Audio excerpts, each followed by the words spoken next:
so much for coming in.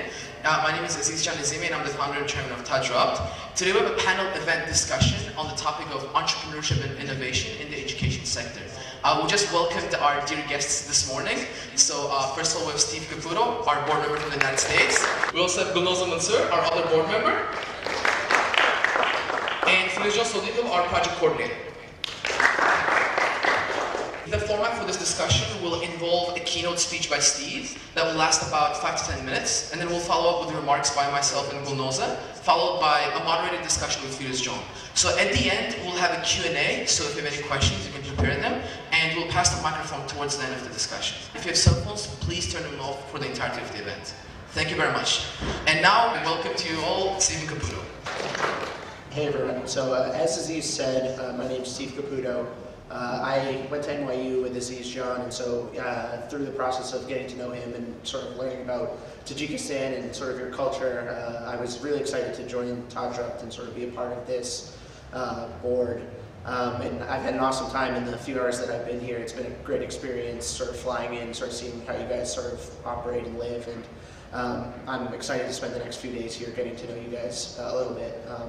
And so I'm going to talk a little bit about the education sector and innovation there, as well as some entrepreneurship ideas. So a little bit of my background. So I went to NYU, as I said, and then I worked in finance for a little bit at Barclays in New York. Following that, I started my own company doing advertising in the city before going back into finance recently. So in terms of education, I think that that's something, as you mentioned, is a big area of interest for all of you guys, and one of the reasons that you're sort of involved with Tajrabt in whatever forms at this point. And I think we're at a really interesting point in terms of education and the way that it's been being innovated. One of the things that's most interesting to me is just the availability of education right now as opposed to in the past.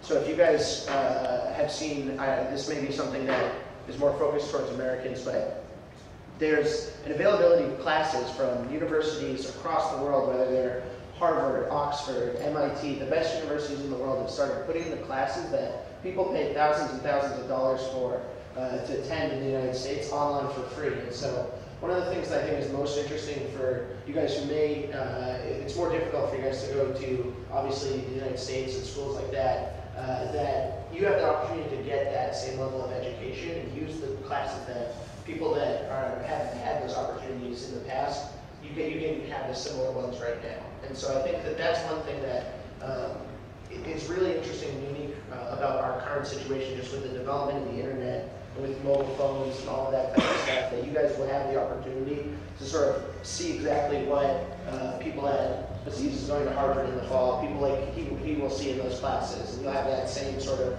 ability to learn and get that information. And so I think the world's going to become a much more meritocratic place, where if you are willing to put in that extra effort and sort of do what you need to do in the classroom, you can sort of take that education to the next level with a lot of these other initiatives. Another thing I think is just with the proliferation of all these different educational apps and other ideas that are being put out in order to help people learn. For example, we were talking earlier today, preparing for this speech, about things like Duolingo, where you can get a certificate showing that you guys know, or that someone knows English or any other language, and that's a verifiable thing that you're able to get for a relatively low cost that wasn't available 5 or 10 years ago. And so that's something that I think is like a truly incredible opportunity that you guys would potentially be able to take advantage of in the future, and that's something that should help people attain better levels of education that they deserve that might not have been afforded to them in the past.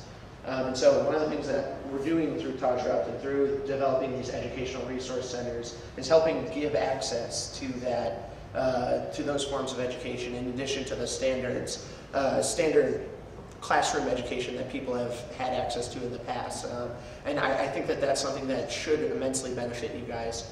But from my background in entrepreneurship, and one of the things Aziz Jan also mentioned that you guys are really interested in is how to take an idea about education, an idea of a nonprofit or something to benefit society, and turn it into a reality. And so I can give, I guess, a little bit of advice on how to take something that you have as an idea and turn it into a actionable, real life thing, whether it's a company, a nonprofit, or anything along those lines. And so I think the first thing that is probably most important is recognizing if you're going to start, whether it's a business or an NGO or anything like that, it's going to take a lot of work, and recognizing that you're going to have to be able to do that and manage your day-to-day life. So for example, when I started my business, I was also still working at Barclays doing finance work there, and I was doing that on the side at the beginning, and then you get to a point where you sort of are comfortable with starting and doing something yourself, and so you have to put in the extra time in order to get the project off the ground. But once you do that, you can sort of, hopefully if things work out the right way, turn that into something that's more fulfilling and more of a something that hopefully pays the bills or fulfills whatever you're trying to do with your program. And so one of the things that I often have discussions with people about is in terms of how to get funding for your projects, and sort of, that's obviously like the question that everyone has, whether you're trying to start a business or something like that. And I'll be honest with you guys, it's probably the most difficult part, but I think if you are willing to put enough effort into something and it has merit, you guys will be able to figure out a way to get the money you need to in order to start it, whether it's asking people and just continuing to ask until you find someone who's willing to be an investor in your business or willing to give you a grant in order to start things. It's really at some point just a numbers game, and sort of trying to get to know the right people and making those connections in order to really make something go from an idea to reality. And so it goes back to sort of not being afraid to put yourself out there and really try to do something. And so you might get someone might say no to you 1,000 times, but you just really need the one person to sort of take a chance and be willing to follow the thing that you're passionate about. And you just really only need one person to turn that into a reality. And so that, I think, is something that people don't really realize, because a lot of times we're afraid of being told like no by a million different people. For example, when I was applying to colleges and trying to decide where to go, I was rejected from, I think I applied to like 25 schools. I was rejected from 20 of them, so I don't know what that says about me personally, but it sort of goes to show you that if you keep applying, you'll figure out somewhere that makes you happy, and you'll find something that works for you if you just keep your mind to it. And that's, I think, something that a lot of people struggle with, because it's a hard thing to sort of wrap your mind around. Another piece of advice I think that I would give is that you need to try and plan everything as much as you can at the beginning, but be willing to change those plans when things happen. So I think in life in general, circumstances change pretty dramatically from one day to the next, let alone 1 year to the next. And so, for example, when I was starting my business, I had an entire plan set up based on one set of regulations that I was going to have to deal with and sort of get to know and overcome. And it turned out that was completely different than the ones that would happen in reality. And so being able to start a plan and have a good idea of what you're trying to do and then be able to change that is something that I think is an important skill to have if you're going to be an entrepreneur. And then sort of in closing for the keynote portion of this, because I would much rather hear your guys' questions as opposed to me just talking up here. The thing that I think people sort of oftentimes don't really realize about being an entrepreneur is that it's pretty nerve-wracking sometimes, because a lot of at the beginning, a lot of the work is just you and you're doing it alone. And you have to have the confidence in yourself and belief in yourself that I'm going to be able to make this a reality. And so knowing that and believing that inside is probably the most important thing that you can have as an entrepreneur, or in any sort of venture that you undertake in your life, is just sort of knowing that I'll be able to make it work, and that I'm going to, if I put in that with the right amount of work and the right amount of effort and I really commit to this, that I'm going to be able to do it. And getting to that point is difficult, but it's a necessary part of sort of being an entrepreneur, because you don't necessarily have the same background that everyone else has. You're not necessarily going to, right, you're starting a business, or you're starting an NGO, or you're starting a project yourself. It's not something that you can rely on other people to do. There's no infrastructure built. You're building all of it yourself. And so that takes some time to get used to, and it's something I'm still sort of getting used to, only having done this for about a year or so. And so I'm hopefully excited to help you guys in any projects or anything like that that you are looking to pursue, and anything. If there's any way that I can ever help you, please feel free to reach out. But I appreciate you guys taking the time to listen to me, and hopefully I'll be able to give some more advice in the moderating questions in the Q&A. But with that, I'll turn the mic over to Zisha. Thank you so much, Steve. Thanks so much. I'm going to give it up to Gulnoza just to say a few remarks, and I'll follow up before we go into moderator discussion. Thanks again, Steve. Hey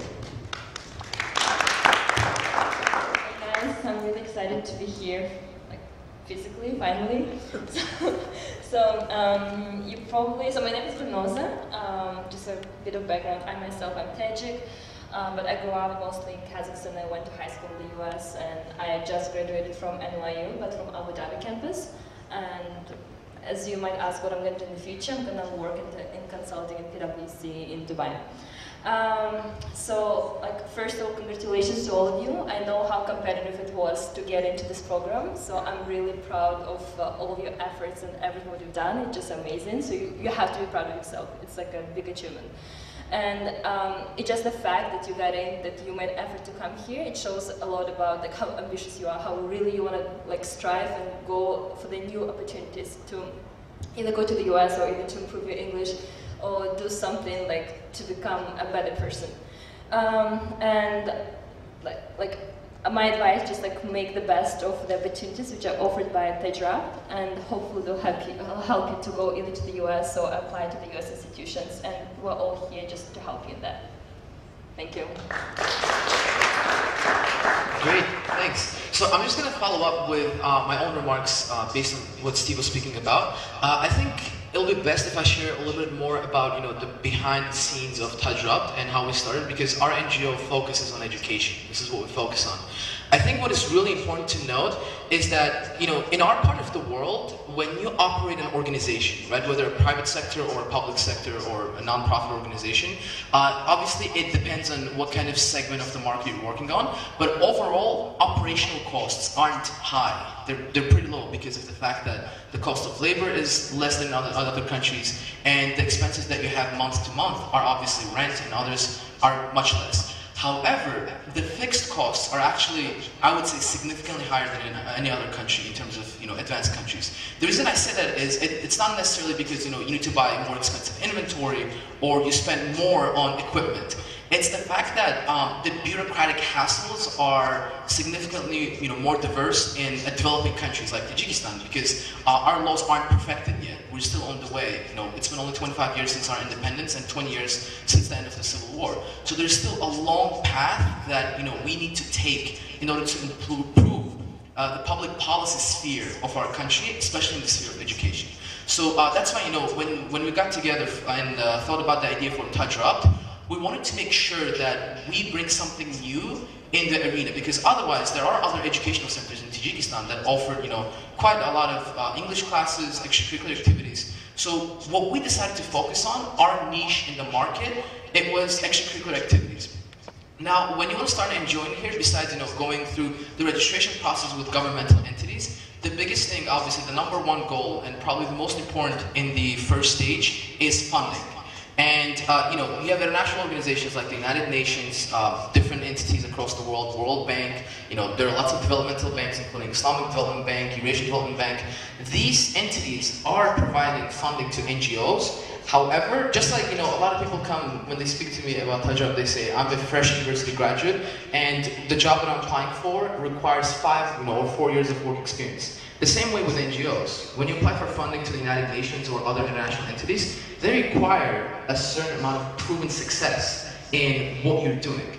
And as a startup NGO, in education specifically, you can't afford that luxury, because you're starting off and you will do mistakes either way. There is no path without mistakes in NGO sphere, especially the startup. Our funding came from European Endowment for Democracy, which is an arm of the European Union, and it's an organization that provides flexible funding across the world. So the way we approached it was, how do we go about writing our grant proposals, right? In education sphere in Tajikistan, there are lots of educational centers that provide English language skills. However, majority of them are for-profit organizations. So you pay to learn English. And when you pay to learn, it's a business. And as a business, there is an embedded incentive to prolong the course of learning so that the profit and the revenue subsequently are higher. And that is an issue that I personally saw with the sphere in Tajikistan. So what we decided to do is, we said we're going to provide extracurricular activities in English language for free.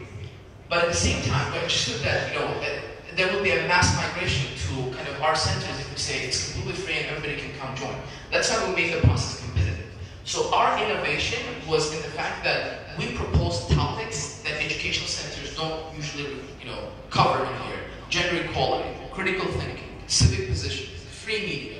These topics are not, learned in depth at educational centers, because what folks mostly learn in educational centers in here is English and basic level, discussions, debates. So when we set out, we already knew that to distinguish our grant proposal, we needed to provide something innovative, something that doesn't exist in our country, in our region. And at the end, we became the first NGO from Central Asia to receive funding from the European Endowment for Democracy, precisely because we were providing what was deficient in our sector, in our part of the world.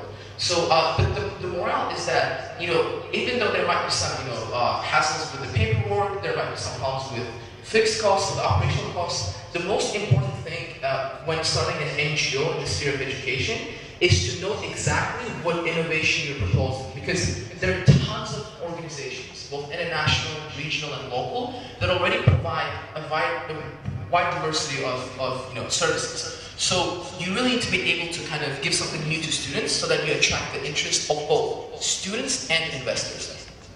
And just a few remarks on what Steve was saying about education and specifically apps, right? So in the West, you can go on your phone and learn English. Today, you don't even need a teacher, right? You can have basic lessons on grammar, on different subjects, on speaking, on discussions. And the world, just the pace of technological development is so rapid that folks don't even need to, go to teachers anymore. And it's gaining ground, especially in developing countries as well. So you guys out there, you might think there's a bit of a stigma about going to, universities abroad. We always try to chase, top-notch universities, elite universities. The fact that, for example, Gulnoza and Steve and I, and Arisha graduated from New York University, or the fact that I'm going to Harvard, it doesn't necessarily, mean that we are so unique and so extraordinary that nobody else can reach our level. That's absolutely not true. It just means that we were part of the educational system and we rose through the ranks of that system, right? Because the application process itself is a system. So today, what entrepreneurs are doing in the West is kind of disrupting that entire status quo. It's that you don't need to go to a university classroom anymore to learn the same concepts. And that's why you really, as high school students, especially from Tajikistan, instead of wishing that if you don't get a scholarship and you feel down, just like Steve said, if you get rejections from colleges, don't feel down. You have a lot of opportunities online. It's just one click away. You turn on your internet and you go online and you can see free classes from Harvard, from Oxford, from any other top-notch university. So just know that the education, university level education should not be an excuse for learning. Education should be a means to advance and enhance your understanding. So if you go to a university and you don't really learn much, then that's on you. But at the same time, you don't need to necessarily go to the same classrooms. There is one factor though that I think is important to mention, and it's the people, right? The fact that I went to NYU, the fact that I met these folks who helped me start Touch Up, played a huge role in my personal development. So obviously, on that hand, it is important to go to university to meet people, to network with them. But that again should not be an excuse for personal development and academic learning. So just define your own path. Don't necessarily rely on the system itself, on the system of I need to go to this prestigious university, I need to get a scholarship. If I don't, then my life is ruined and I'm stuck. That's not necessarily true, especially today when you have so many opportunities that allow you to improve yourself and amend your personal capabilities. Okay? Thank you very much. Pass it on to Firoz John. Okay, hello everyone. Firstly, I want to say thank you for our speakers for coming and sharing the information and knowledge. And before we start, I would like to share some information about myself. My name is Firoz John Sadıkov, and I have been a couple of times in the United States as a program exchange programs. And I'm really happy to be in Tajrabt and do good things for our country. And now, since we heard the speeches, we would like to ask some questions from our speakers, so to say we can get some more information. All right, I would like with the first question, and it is, what do you think areas of education where entrepreneurship can make substantial improvements? one of the things that is a big issue in the United States, and so forgive me, I have less of an international perspective, I think, than the rest of the panel up here, but one of the things that even in the United States is an enormous issue is just the cost of getting an education at a top university is getting so expensive that it's not even attainable by people who have jobs in the United States and are citizens over there. They can't even afford it. And so the expectation that people are going to be able to travel across the world to be able to do this is another issue. And so I think that one of the things that we're seeing entrepreneurship take on is this issue that you're not necessarily paying for more by paying more money at a college, right? Like you can get the same level of education if you want to be an engineer, if you want to be a teacher, if you want to be any job. You don't necessarily have to pay thousands and thousands of dollars to go to the same prestigious university, and you can get the same level of education through a different channel. The prices of college, and we all, for the most part, went to NYU, which is one of the most expensive universities in the globe, and the price of it is just, it's getting to the point where it's like so unattainable that it's gonna have to change, and the change I think is coming, and hopefully you guys will be the beneficiaries of it. And so that's what's most interesting to me in terms of disruption in that space. And what you really pride yourself on is this notion of liberal arts curriculum, right? The fact that if you're studying economics, you need to take a course in cultural expressions. Or if you're studying, let's say, science, you need to take a course about the social science. So the point is that you need to be it prepares you to be a global citizen in a way that you get knowledge in different areas. So I think one specific area where entrepreneurs can make more improvements in the education sector is, for example, when you go online, right, if you want to learn about economics, take a course on economics. But if you want to learn about different subjects, the availability isn't necessarily the same across the board. There is a high demand for courses, in law, in economics, in politics, in social sciences, but in lesser known subjects, the lesser demand, the lesser the supply in that sense. So I think what entrepreneurs can really focus on is kind of providing the university education in terms of liberal arts curriculum to students in a way that encompasses both their chosen field as well as a little bit of information from different subjects. So that's just one quick remark I wanted to make, because Western universities today, they really pride themselves on liberal arts. The fact that you come in with certain views on the world, and the university challenges. It kind of tells you to ask yourself more questions about different subjects and try to improve your own standing across the board. We go to the next question now, and it is, what types of obstacles do you envision facing in entrepreneurship while implementing it in the education system, and how those obstacles can be overcome? Yeah, I think, so from my perspective, there's obstacles that are sort of ones that you can control, and there's ones that you can't. I think ones that you can't are going to be a little bit more difficult to overcome, but they will change over time. I think people just sort of have a view of the way that the world works, and that doesn't change as quickly as people would like in a lot of cases. And so I think people within the United States, for example, or within any nation, have a view of education that is one way, and that's a very difficult thing to change over time. And so, as we were talking about before, sort of the way that you would potentially learn English, right? Some people, I think, might look down on using an app or using technology to learn that, and say, oh, if you've learned English through using an app, you haven't learned it as well as if you went to a classroom and paid money from a teacher. And I think that that's an attitude that is going to change, but it will just take time, right? Because at the end of the day, if you do the same amount of work and you learn English the same amount, it should count the same whether or not you paid extra to do it by learning in a classroom or learning from a teacher. And that's fine if you can afford that and that's the way you want to go. But if you can't do that and you would prefer to do it using technology, and you get to the same result at the end of the day, that shouldn't count the same. And so I think it's those type of obstacles that you're going to encounter in terms of pursuing entrepreneurship in the education sphere that aren't as easily controlled. In terms of things that you can control, I touched on this a little bit at the beginning, but a lot of it is just sort of getting the confidence yourself and sort of putting yourself in the right position to succeed. And that, I think, that takes time and learning, but you'll get better at it as you go, right? Like no one starts a company and does it perfectly from the very beginning, or starts an NGO and does it perfectly. And you'll learn from your mistakes as you go. You'll meet people who will be able to give you advice that you can use. And so it's sort of just getting the ball rolling and sort of putting in the work that I think is the initial obstacle. But once you overcome that, you sort of get confidence and you can really start doing things after you get the ball rolling. I think you gave like a very Western perspective of yeah, how it for should sure. be. Yeah. it's like ideal way of driving entrepreneurship in the region. Whereas I would say here in Tajikistan, as is mentioned, there's a lot of bureaucracy. There are no opportunities, there are no accelerator programs, there are no incubator programs to kind of like drive and boost the entrepreneurship spirit of the young people.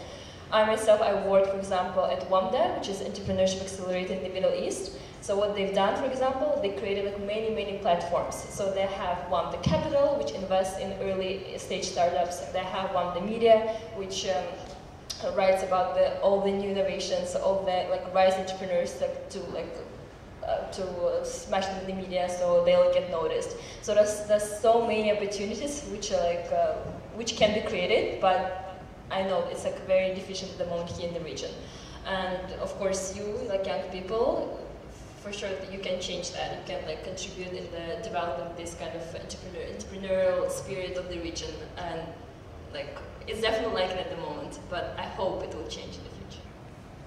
Since you're talking about innovation at large, not specifically within the education sector, I think the best example is the example of Muhammad Yunus. He's a Bangladeshi economist who got the 2005 Nobel Prize in Economics, and he's kind of, his idea was about microfinance, providing short-term loans at low rates to, let's say, in Bangladesh, the society also faces a lot of gender inequality. So women are stigmatized, and oftentimes they stay at home to provide for their families in terms of housework and those areas. So what he did was he said, we're going to provide low interest rate loans in a short term to these women so they can start, let's say, a weaving business. Or they can do something, staying within their house that will provide a means to finance themselves. And that idea was revolutionary because, it impacted millions of people all across the world. There are lots of financial institutions now that provide those kinds of funding at low interest rates. And he himself got a Nobel Prize in Economics for it. And I think the second part that is really important is CSR, corporate social responsibility. So what, major financial and just in general, other institutions in the West that deal with, that have large revenues, they try to drive their corporate social responsibility based on the areas that they work in. So for example, let's say a major company that produces cars.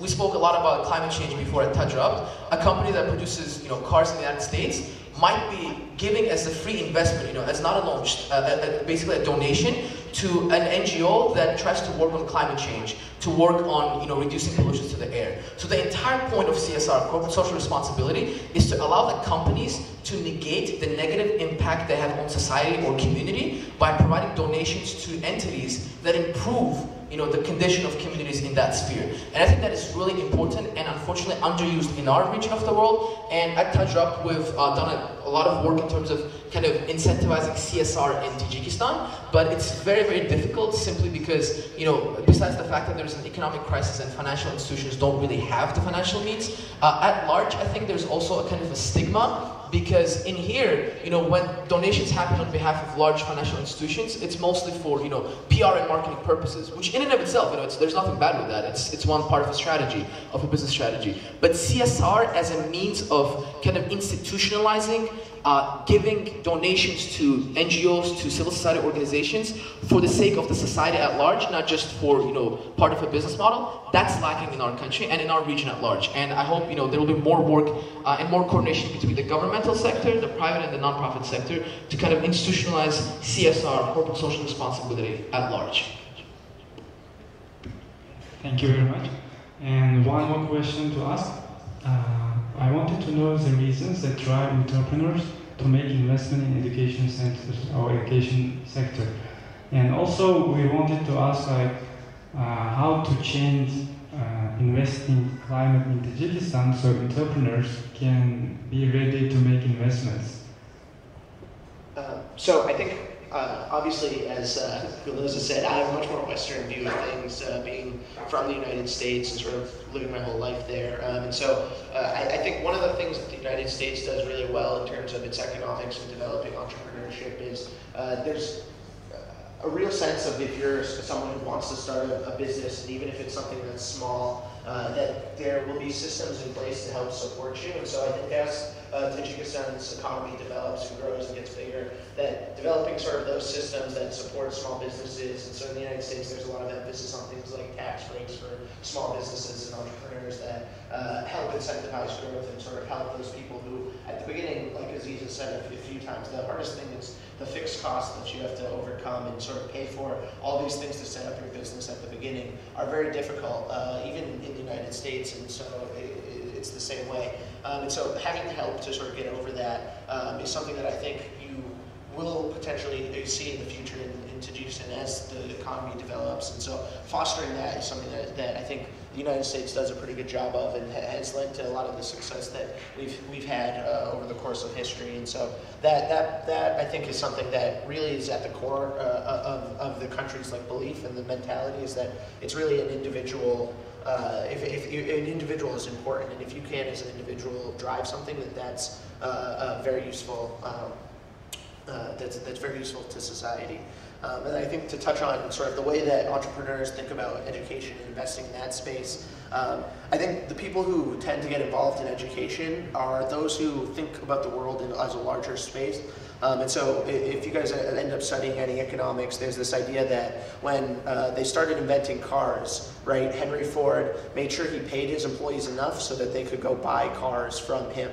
Right, and so he was able to take the employees who were making the cars and turn them into customers as well. And so it turns into a cycle that way where your employees become your customers, and that builds over time, and that's how your economy grows and develops. And so if I'm an entrepreneur and I'm looking to invest in education, I know that it might not be something that makes me money in a few years, but over the long run, as people get smarter and are able to make more money in their jobs and sort of are able to spend more, that's going to benefit me in whatever whatever enterprises I follow.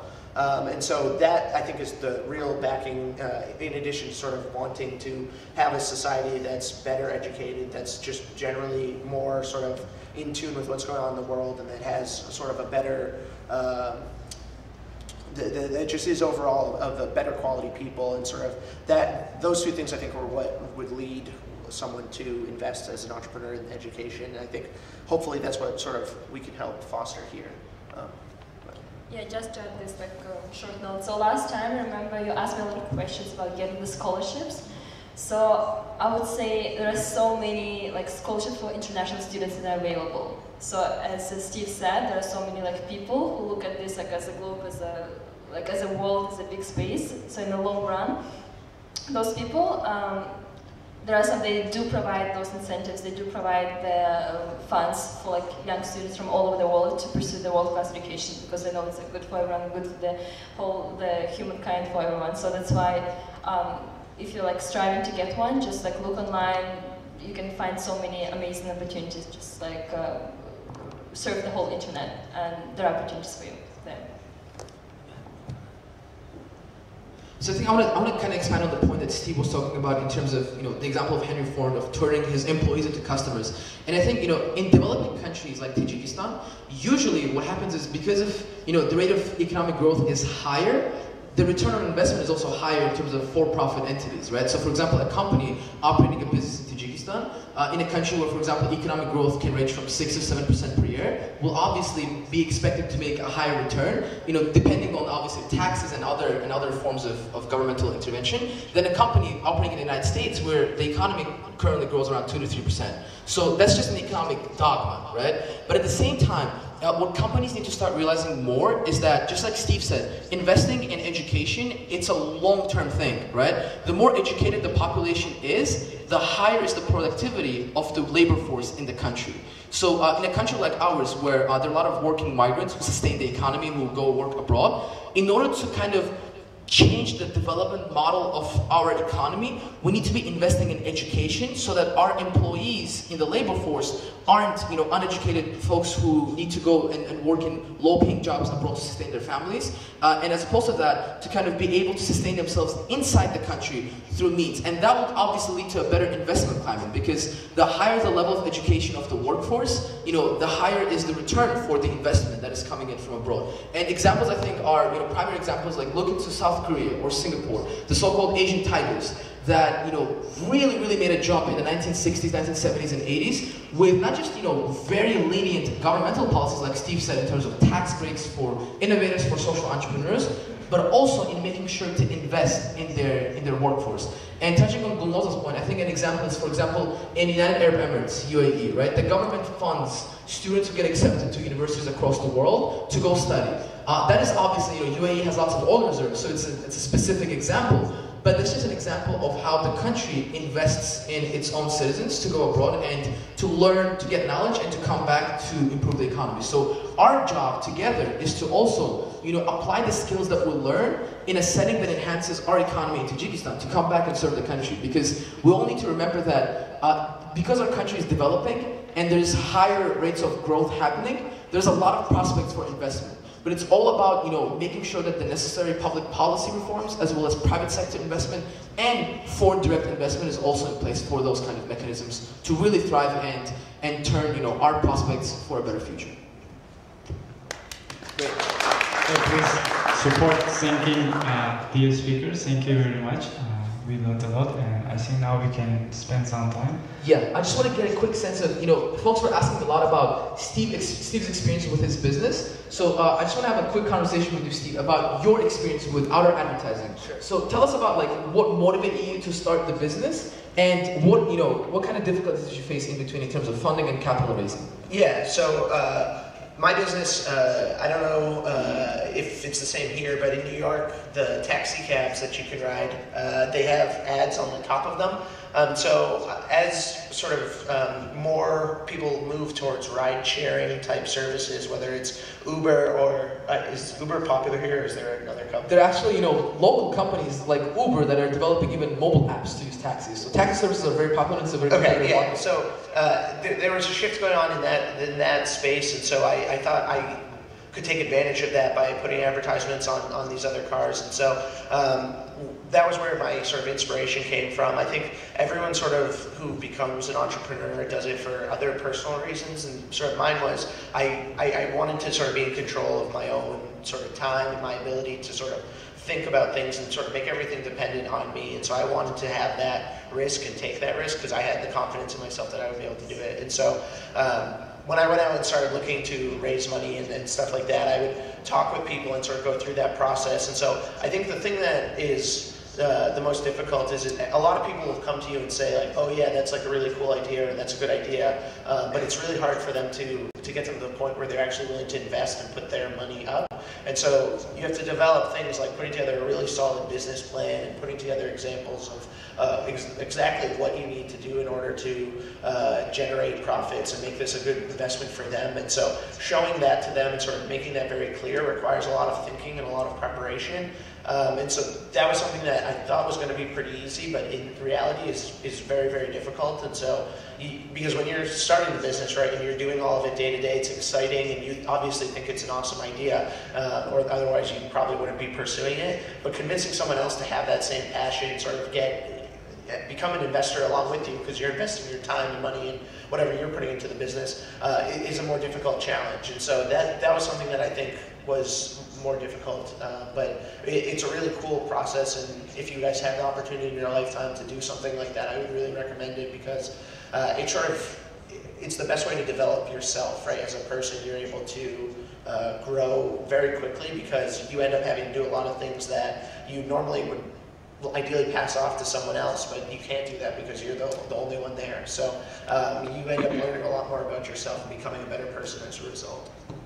And I just want to follow up with a question on, specifically capital raising. So how did you approach that? Yeah, so I went more through angel investors and that side of things. So the difference between the two is that an angel investor is someone who does much more individual investments. They're much smaller in scale, and so they're typically the people who are willing to take a chance on you at the beginning. And so those are the people that want to be entrepreneurs, they want to help people out, and so some people make a profession out of it, but a lot of them are people who are just looking to get involved, and they have some other type of business that they do, as opposed to venture capitalists who they raise a whole bunch of money from people and they invest it in order to get a return.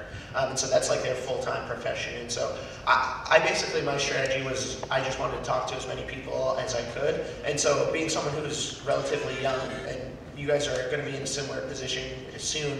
A lot of people are willing to help young people out more so than they are adults and people that are older than I am, because young people, it's like you're learning, you want to sort of take as many of those opportunities. And so I found that if you were polite and asked nicely to meet with people or to talk with them, that they were more than willing to give you some of their time. And so that was what I sort of used as my way to get meetings and talk with people and sort of get FaceTime with them that I might not have been able to get otherwise if I didn't sort of say like, hey, I'm a 22-year-old, 23-year-old person trying to start this business up. Would you mind giving me a few minutes? And so that was something that I think was useful for me. Great, awesome. Thanks so much for that. Now, I just want to get a sense of, you guys are ERC students, and you'll be coming to our Extracurricular Resource Center. And obviously, as Gulnoza mentioned in the beginning, you guys have achieved already quite a lot, in terms of making sure that your knowledge of English is solid, but also that you have a passion for extracurricular activism. So just a raise of hands, how many people in here want to have a career in business or entrepreneurship? Just raise your hand. Whoa, quite a bunch. Okay, that's amazing. So, can somebody in here who has an interest in business and entrepreneurship share a story about, either their idea for the future or what you like to work in specifically? Any volunteers? Let's go with you. Firuze, if you can pass the mic. You can pass the mic. Come to the front. Yeah. Tell us a little bit about yourself and what you want to, work with. Okay, my name is Abbas Horn. I'm the citizenship of Tajikistan, and my business idea to improve tourism of my country. Because if I improve tourism, tourists from abroad are coming here. They are paying money. Like if they pay money, that money going to the Tajikistan's fund, and our economy is rising, and our economy becoming better. Sure, let me challenge you now a little bit, to have a little bit of a discussion. So how do you want to improve the tourism sector? Is there anything you do want to open a business? Yeah, I want to build like a high skyscraper or something cool. Like in Abu Dhabi, they have a lot of strange things, like the highest statues, the highest buildings, the highest something really like strange and big records and Guinness, and I want to build something really big and like that in order to tourists come from Korean countries, take a selfie with it and picture. That's, in one way it seems like it's something, that's funny, but on the other hand, if you look at what he's getting at, which is, the idea that, for example, Dubai has Burj Al Khalifa, right? There are millions of tourists that visit Dubai every year, right? Dubai airport is one of the busiest airports in the world. And that really drives the economy of Emirates, because in Dubai, like when I was doing my research there in 2015, what we found is that, the economy of Dubai is only 2% reliant on oil today. Can you imagine? Only 2% of Dubai as an emirate itself, of Dubai's GDP comes from oil. Only 2%. Majority of it is driven by services, which includes tourism, and there's very little, there's manufacturing obviously, but it's substantially less shared than services. So what he's getting at is, obviously he doesn't have the same necessary, education to kind of give you the overview of the sector, but what he's getting at is the common sense, the core of the issue, which is the fact that if you have attractions that are either funded by the government in Tajikistan that attract tourists or by the private sector, that increases tourism. For example, Balochistan, right, in Gulistan, former Karakum. It didn't exist 10, 15 years ago, right? So when folks wanted to go and, have time at the beach, they used to go with their families to Karakum and just hang out on the beach. Now you have Balochistan, which attracts thousands of tourists from all across the world. And that's a business that, a substantial share of their profit would be going to taxes to the government. So by building and investing in the infrastructure, you really see how you can improve, in that sense, the overall sustainability of the sector. So, your name was? Abbas Khan. Thanks. You are in State of Affairs, I think, right? Thanks for sharing your story. Round of applause for Abbas Khan. If you have questions for the panel, and specifically on anything we touched on, so we'll begin with Firuze John. If you want to pass the mic with you.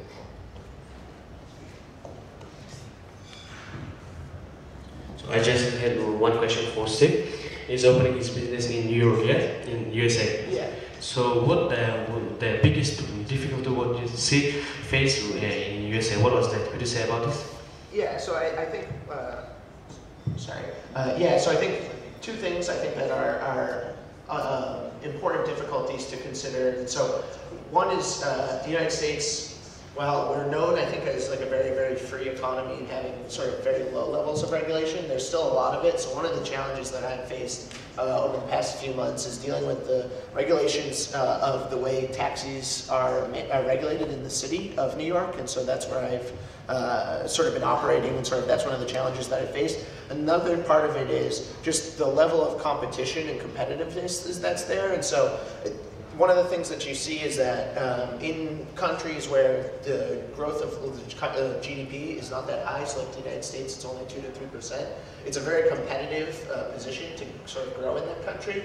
And so you have to come up with an idea that's very good and then execute better than people who might have better resources than you, or better education, or better also that there's many different things that they could do better than you. And so you have to figure out what makes my business, or what makes the thing that I'm doing better than what they're doing. And so that's something that I think is a difficult challenge, but it's a fun one to sort of think about and work on.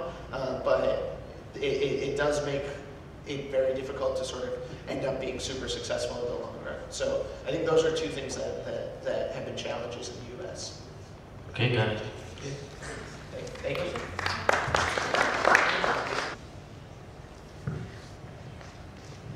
So my question is like, your company now is like AdWords, right? AdWords, I think. Yes. So I think it's very difficult because in Europe there's thousands of companies to make like ads. Yeah. And how long it took to like, for your company, like people started to calling you saying like, hey, I have like ads and can you like make it? So how long it took? Yeah, so it took a lot of me going out and doing it, right? Like I still don't really get very many calls from people about that. And it's because I'm sort of still in the beginning stages of starting the company, right? Like I'm not big enough to sort of generate that, but it goes back to one of the things that I think is kind of a theme of what we're talking about, but it's putting yourself out there and going to, so I went to probably 100 or so different companies and asked if they would want to put advertisements with me. And so I had to go out and like find the people to contact there and do all that myself. And so that takes up a lot of time, but because I was doing this full time, it only took me about, I don't know, probably 6 months to get a couple. And then once you get the first few, you're able to sort of get things in motion a little bit, and then hopefully if it works out, you're able to generate more. And so I think it goes back to one of the things that we've touched on a few times today, but it's building cycles of economics that are positive and beneficial to themselves. And so like you guys were talking about with tourism before, if you build tourist attractions and get people to sort of come, that has a bunch of benefits outside of just the tourist industry. Like maybe people stay in hotels and that employs other people that can then go spend their money to develop other parts of the economy. And so in any type of business that you're in, or even in developing an economy at large, it's sort of about building those positive cycles and sort of getting things that end up benefiting your business naturally, and so that things are always moving in the right direction, and you don't have to necessarily go out like I did and do all this like extra time and investment of work to get the same results. And so that's sort of what my experience has been like. Thank you. Thanks. So I just want to follow up on that. So obviously, I'm guessing, Steve, that you did a lot of research on Uber before you started your company. Yeah.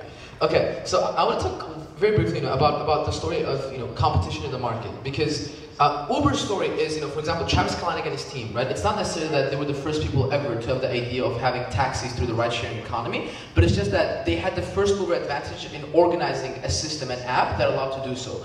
And now that you have Lyft and tons of other companies that do that, the competition drives the prices down and reduces the share of the market that Uber has. So how do you necessarily, in your opinion, in the world where there's globalization and essentially no barriers online virtually, how do you sustain your kind of unique innovation and niche in the market to sustain your share?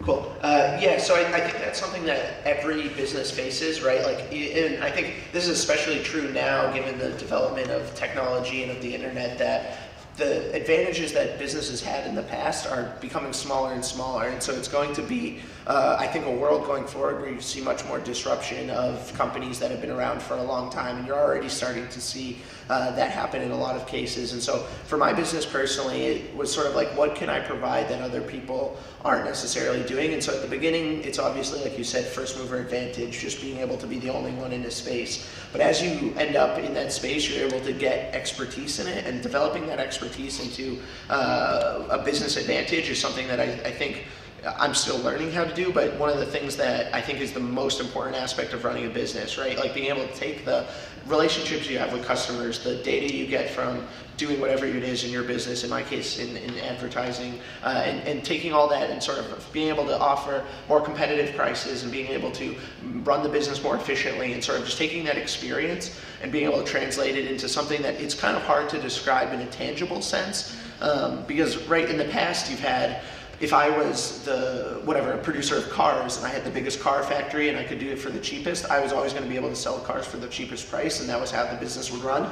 Whereas in today's economy, where it's more service oriented, it's about developing processes and building the business in a way that you're able to be a more competitive service offering, as opposed to necessarily having the biggest plant or having the best technology or something like that. And so it's obviously great if you can develop a business like that. And so that's some of the things that you see, like Facebook or Google or any of those things. They have just the best business for what they're doing, but they've been able to also take the information and the knowledge that they've gained from the process and really turn that into a strong advantage that led them to become these massive, massive companies that they are right now. And so, yeah, that's what I'm trying to do, I guess. And just to follow up on that, so statistically, 9 out of 10 startups fail. It's a very difficult uphill battle, and it's not having a business running as a startup isn't easy. It's not as easy as you might see on Facebook or other social media. Now that you work in finance and you have experience analyzing data and looking into market trends, what do you think is the sort of upcoming sector where or a specific niche within the technological developmental sector where there will be new big developments upcoming?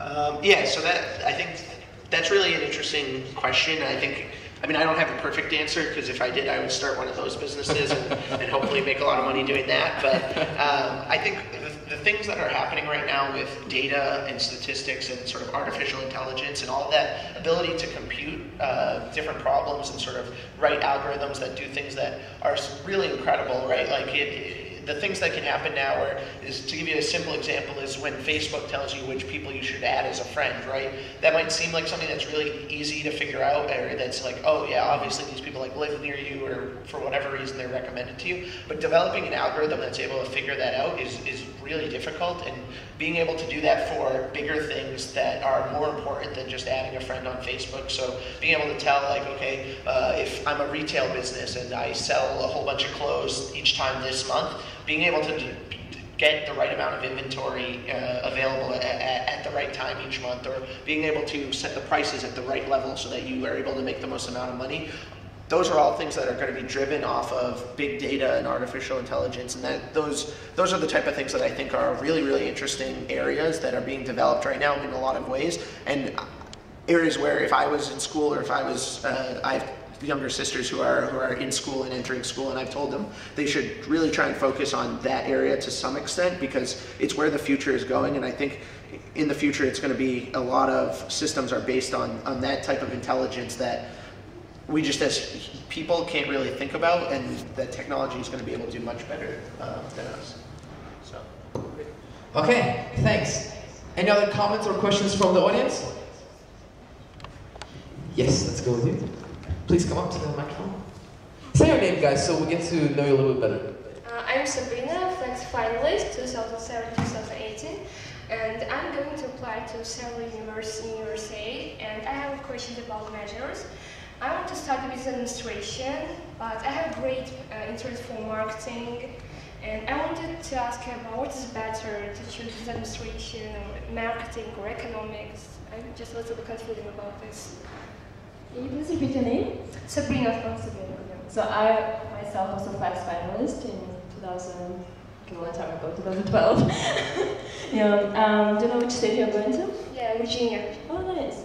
So I plan to apply to the university like next year, like after the FLEX program. So I feel like what's great about the US schools that you can choose like the classes. Like there are a lot of like AP classes. So like when you enroll in like senior and junior, so you can experience with that. You can take like some marketing classes and business classes, and kind of see what you like. So it will help you to figure out your major when you go to the college. But again, as I said, a lot of the US colleges, they really don't care, like unless it's like it's medical school or engineering.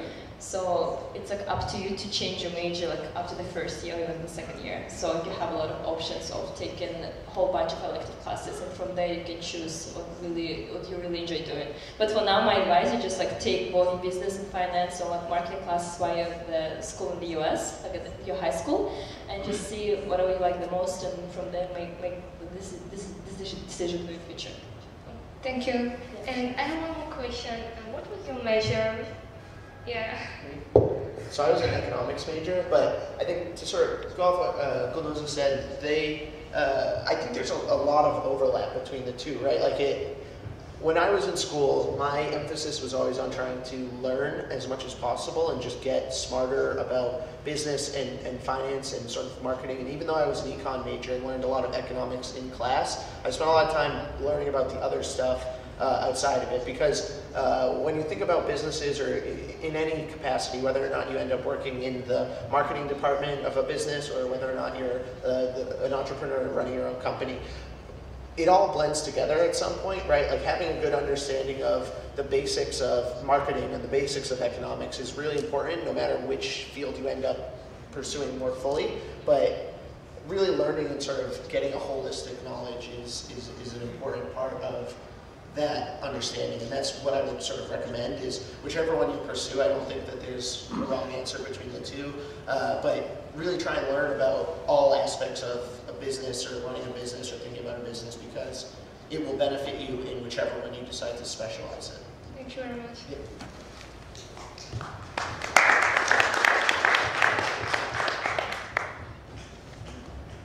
Okay, any other questions? Come on. Say your name at the beginning.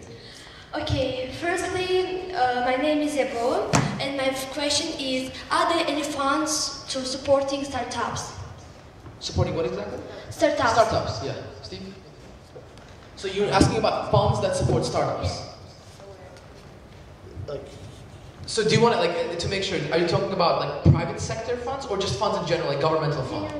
General funds. Okay, well I can start off with that. So countries that are usually endowed with natural resources, like for example Norway, right? Or the Arab countries in the Gulf, they usually start developing sovereign wealth funds, SWFs, for short, that invest in, basically companies all across the world that have high return on investment. So for example, the Saudi Sovereign Wealth Fund recently invested, I think it was about $2 billion in Uber. So for startups, there's also a kind of a niche market. Besides, Steve will talk about venture capital, and he already spoke a little bit about angel investors, but in terms of developmental banks and governmental entities, there are lots of entities across the world that invest in startups as sovereign wealth funds.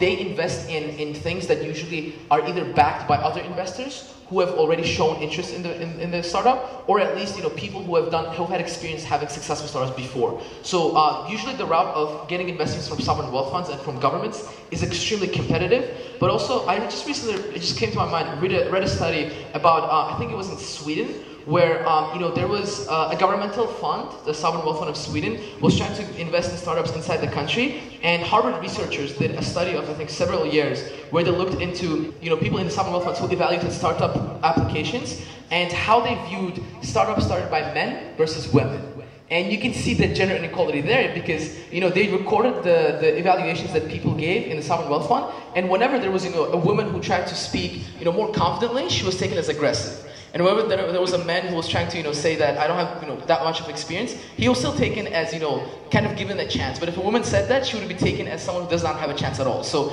even you can see in the developed world, so to say, there are still gender inequalities that kind of have an impact on that. But overall though, it's very competitive when it comes to the government. yeah, I think as Aziz said, it's a pretty competitive process. There's a lot of money out there that people would potentially be willing to invest, but the hard part, I think, is convincing them that your idea is the one.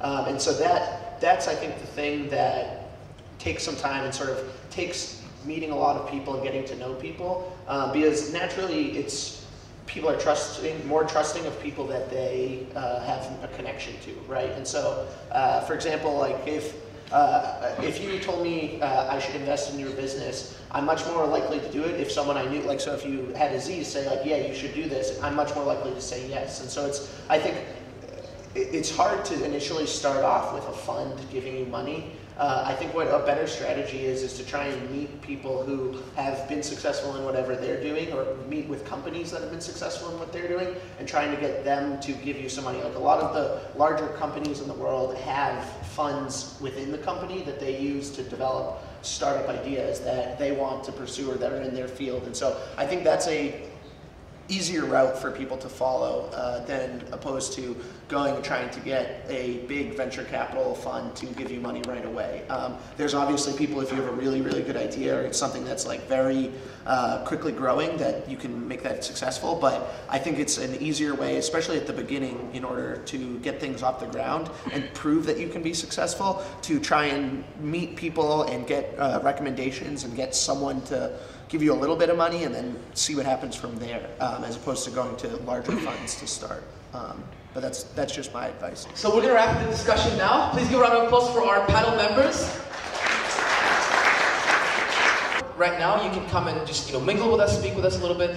And in terms of other events, so on Thursday, there's a panel event about feminism and gender equality, how to recognize women's rights as human rights. And it will be keynoted by Arisha and Gulnoza. It's going to happen at 4:30 p.m. on Thursday in this pavilion.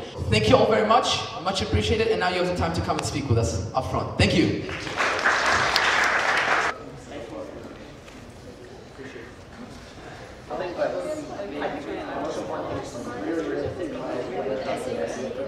I know work in the long run and why someone else is doing it. But if you switch that question around and say, why am I doing this versus someone else?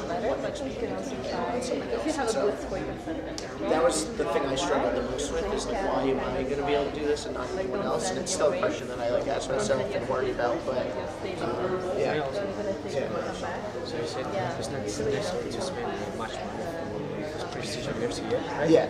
So what's I also just say that, is there any difference in level of education, teaching each university? Yeah, I mean, I think so. I think that there are. I'm of the view, like, it comes down to two things, right? Who you know and what you know, right? Like, this is over the course of like 10, 20 years, right? But I think going to a top university opens a lot of doors that you might not otherwise get. And so it's obviously, like, if you have the choice between the two, going to the best one that you can is a good idea. But I think in terms of like the functional things like that you learn in classes, and like the difference between an economics class at Harvard, Yale, NYU, something like that, right? Isn't that much different. Your name, do you work? Welcome to the We're going to it's different now. Now it's not possible to apply if you didn't graduate in the 11th grade. Do you know what the flex program is? It's when you